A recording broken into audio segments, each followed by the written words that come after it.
ठीक है, तो हम बात कर रहे थे स्ट्रक्चरल और इनडायरेक्ट वायलेंस, यानी इनडायरेक्ट वायलेंस या फिर स्ट्रक्चरल वायलेंस।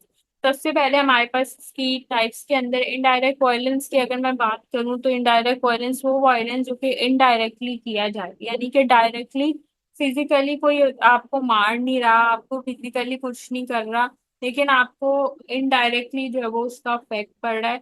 यानी बजाहिर उस चीज को नहीं वो किया जा रहा है, दिखने में वो चीज ठीक लग रही है कि बजाहिर ये बंदा जो है वो वायलेंस नहीं कर रहा है, लेकिन वैसे इनडायरेक्टली वो वायलेंस क्रिएट हो रहा है। वो किस तरह से हो रहा है, इसकी टाइप्स के अंदर हम देखेंगे। सबसे पहली इसकी टाइप्स है सेक्सिज्म। सेक्सिज्म के अंदर सेक्सिज्म के अंदर जो है वो बहुत सारी चीजें आ जाती हैं, जैसे कि सबसे पहले मैंने आपको बताया कि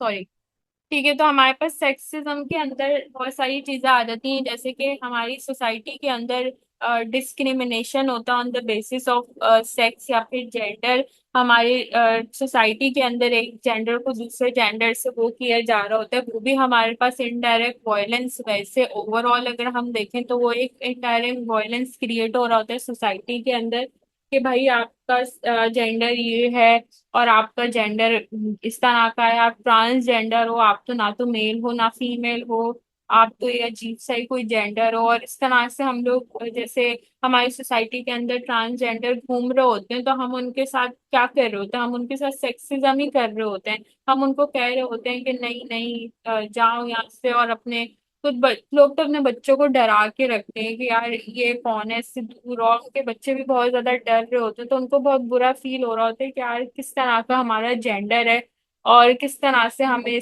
प्रमोट किया जा रहा है और किस तरह से हमारे साथ बिहेव किया जा रहा है, और हमारे सिर्फ एक जेंडर को लेके हमारे साथ इस तरह का सलूक हो रहा है। तो इस तरह का वायलेंस सोसाइटी के अंदर चल रहा होता है, उसको हम कहते हैं इनडायरेक्ट वायलेंस। यानी डायरेक्टली तो कोई उन्हें मार नहीं रहा, डायरेक्टली तो कुछ नहीं हो रहा, बट इनडायरेक्टली बहुत कुछ हो रहा है। सेकेंड हमारे पास आ जाते हैं एब्लेजिव। इसके अंदर क्या होता है, हमारे पर डिस्क्रिमिनेशन क्रिएट किया जाता है on the basis of age, यानी एज को लेके हमारे अंदर डिस्क्रिमिनेशन किया जाता है। जैसे हमारी सोसाइटी के अंदर बहुत सारी चीजें होती हैं एज फैक्टर को लेके, कि इतने इतने एज के लिए ये चीजें हैं और इतने इतने एज के लिए ये चीजें नहीं है। जैसे हमारी सोसाइटी के अंदर अर्ली एज की जो कम्युनिटी है और एज ओल्ड एज के जो बेनिफिट्स हैं, उसके अंदर सोसाइटी को बहुत बड़ा डिस्क्रिमिनेशन फेस करना पड़ता है। यानी कि अर्ली एज के अंदर अगर हम बहुत सारी चीजें देखें तो हमारी सोसाइटी में ये कहा जाता है कि तुम तो छोटे हो, तुम तो बच्चे हो, तुम अभी ये नहीं कर सकते वो नहीं कर सकते। और बहुत सारे सेक्टर्स के अंदर एज को लेके बहुत सारी चीजें होती हैं कि नहीं आप इतनी एज के नहीं हो इसलिए आप ये नहीं कर सकते। और दूसरी हमारी सोसाइटी के अंदर एक बहुत बड़ी चीज है, कोई बूढ़ा हो जाता है या कोई उम्र में जरा से ज्यादा होने लगता है और किसी के सफेद बाल दिखाई देने लगता है, तो हम उसको बोलते हैं कि यार तुम बूढ़े हो रहे हो और तुमने जवानों वाला गेटअप किया हुआ, तुम तो बूढ़े हो रहे हो और तुमने जो वो जवान बनने की कोशिश करी हुई है, तो ये एक एब्लेजम है। यानी कि हम उसको ये क्यों बोल रहे हैं, उसकी मर्जी वो कुछ भी करे, हमारा हक नहीं बनता है कि हम उसको बोले कि तुम जवान बनने की कोशिश करो। अगर वो जवान बनने की कोशिश कर रहा है या नहीं भी कर रहा, तो हम उसको क्यों बोल रहे हैं। जाहिर है उसको ये चीज बुरी लगेगी और उसको लगेगा कि मेरा जो एज फैक्टर है वो बहुत ज्यादा बढ़ गया, मैं बूढ़ा हो गया हूं, तो मेरे लिए ये सारी चीजें नहीं है। या फिर हमारी सोसाइटी के अंदर अगर हम इसको अदर सोसाइटी से कवर करें, जैसे हम यूके की सोसाइटी ले लें या फिर बाहर मुल्कों में देख लें, फॉरेन कंट्रीज के अंदर देख लें, तो कपल होते हैं वो एंजॉय कर रहे होते हैं, इवन तो इतने बुढ़े हो रहे होते हैं, इनके बिल्कुल आखिरी स्टेज चल रहे होते हैं, फिर भी वो इतना एंजॉय कर रहे होते हैं, साथ में रह रहे होते हैं और बिल्कुल बच्चों वाली हरकतें कर रहे होते हैं, सब कुछ कर रहे होते हैं। बट हमारी सोसाइटी में कोई बूढ़ा आके अपनी कपल के साथ ऐसे घूमना शुरू हो जाए, तो हम लोग कहेंगे यार कितना छिछोरा बुढ़ा है और कितना छिछोरी बुढ़िया है, ये किस तरह की हरकतें कर रहे हैं। और अगर ये लोग झूले पे बैठ जाएं किसी हमारे सामने, तो हम कहेंगे यार ये कैसी बच्चों वाली हरकतें कर रहा है। तो हम इस तरह से उनको वायलेंस कर रहे होते हैं, मतलब डिस्क्रिमिनेशन दिखा रहे होते हैं कि यार आपकी एज इसकी नहीं है। तो हम कोई नहीं होते बोलने वाले कि वहां पे कि यार आपकी एज इसके लिए है और आपकी एज इसके लिए नहीं है, हमें बस बीच में बोलना होता है फालतू में। सेकंड हमारे पास आ जाते हैं, सॉरी थर्ड हमारे पास आ जाता है रेसिज्म। रेसिज्म जो है वो दूसरों की रेस या फिर इस तरह करके कि भाई ये इस जात का है, इसका है, तो इस तरह करके इससे बात नहीं करो, इसकी तो जात ये है और इसका ये है। और वो कहते हैं ना इस्लाम के अंदर, कुरान के अंदर भी आती कि 72 फिरके होंगे और लोग किसी को मान रहे होंगे, किसी को नहीं मान रहे होंगे। तो हमारा सबसे बड़ा मसला ही ये है कि हम कुरान खुद से नहीं पढ़ते, हम बस दूसरों के चक्कर में पड़े रहते हैं, शॉर्टकट ढूंढ रहे होते हैं कि यार ये बता रहा है तो शायद इसने सही बोला होगा, इसको मान लेते हैं। फिर कोई और कुछ बोलते हैं तो हम कहते हैं अच्छा ये हुआ होगा, चलो इसने सही बोला होगा, इसको मान लेते हैं।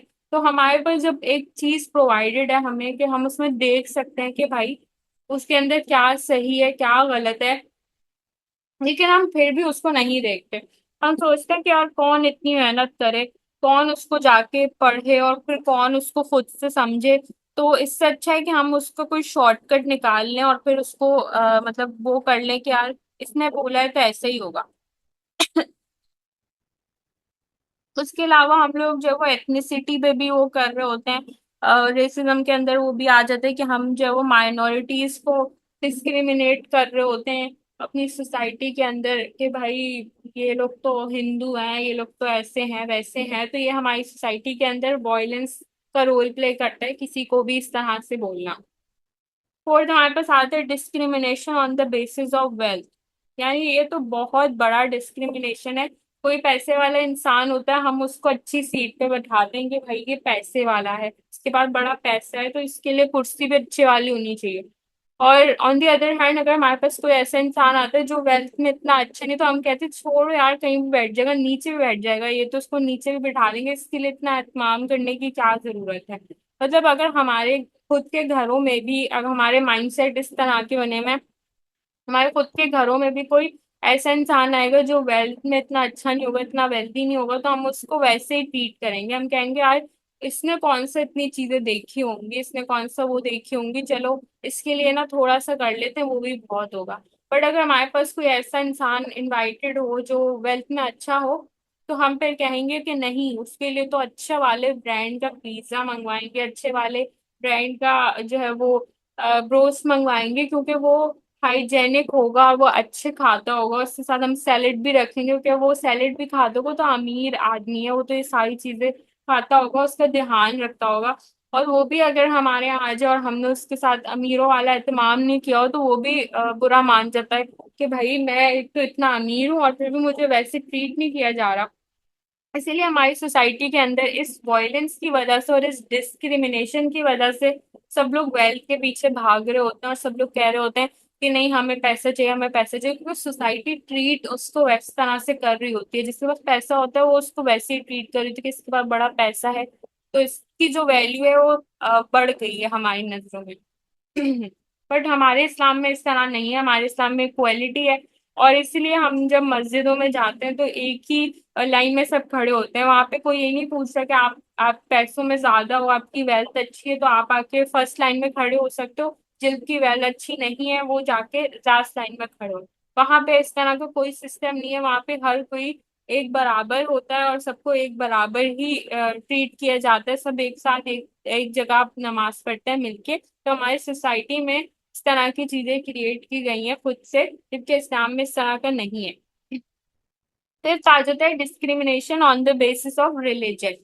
यानी डिस्क्रिमिनेशन हमारे रिलीजन की बेसिस पे किया जाता है माइनॉरिटीज को लेके, कि हमारे रिलीजन के अंदर हम किसी और के रिलीजन को बुरा बोलते हैं। वो भी हमें मना किया गया है इस्लाम के अंदर कि हम किसी और के रिलीजन को बुरा नहीं बोल सकते। हम किसी और के रिलीजन को ये नहीं बोल सकते कि तो ये तो गंदा है, ये गलत है, ये वो।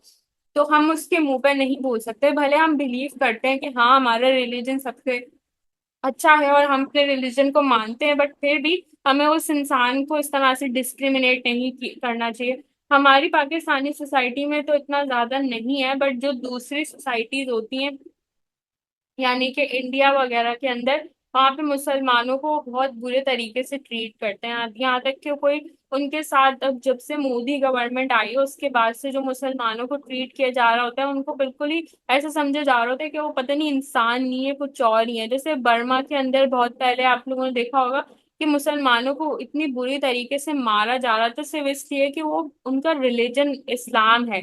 क्योंकि जो हमारा रिलीजन है उससे लोग सारे डर रहे होते हैं, क्योंकि मुसलमानों की हिस्ट्री में इतने साल तक, सदियों तक हुकूमत रही और बहुत से लोग गुलाम रहे हैं। तो हमारे पूरे वर्ल्ड में ये कहा जाता है कि एक दफा इस रिलीजन के हाथ में हुकूमत आ गई, एक दफा हमने इनको आगे बढ़ने दे दिया तो ये पूरी दुनिया पे हुकूमत करना शुरू हो जाएंगे। इसीलिए हमारे पूरे वर्ल्ड में जो है वो इस्लामोफोबिया क्रिएट किया जाता है। पूरे वर्ल्ड में सिर्फ पूरी दुनिया जो है वो इसी चीज में लगी रहती है कि मुसलमानों को किस तरह से बहकाया जाए।